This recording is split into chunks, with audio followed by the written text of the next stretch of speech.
যে ধানটা কাটতেছি এই ধানটা দিয়েছে অফিস দেওয়া কৃষি অফিসার যদি আমাকে ধানটা না দিতে না দিয়ে যদি কয়টা পিজন দিতে তো আমরা খুশি হইতাম। তার কারণ হচ্ছে এই ধানটা হলে ফলে কম, ধানটা ফলে কম।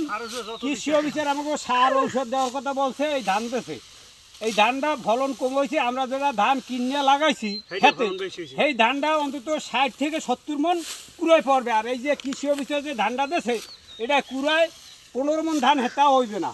আমাদের যা খরচা হয়েছে তার সাথে অর্ধেক হইবে ধান। কৃষি অফিসার আমাকে একটা চরম বাড়ি দিয়ে দিচ্ছে। কৃষি অফিসার আনা দরকার ছিল এই নিয়ে। এই কারণে কেউ ভুল করবে না।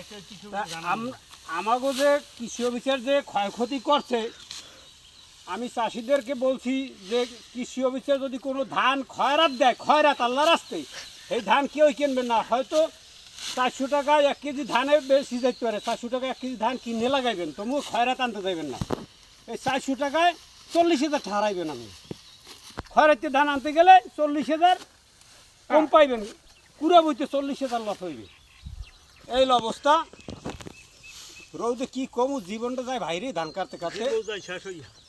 এখন এই যে ক্ষতিটা করছে এই যে ধানটা এইটাই দিয়েছে আমাকে খয়রাতে ধান কৃষি অফিসার। আর যে ধানটা আমাকে অফিসে কিনে আনছি সেই ধানটা খুব ভালো হয়েছে। দোকান দিয়ে কিনে আনছি এই ধানটা খুব ভালো হয়েছে। কথা আউলেই যায় রৌদে। আল্লাহ।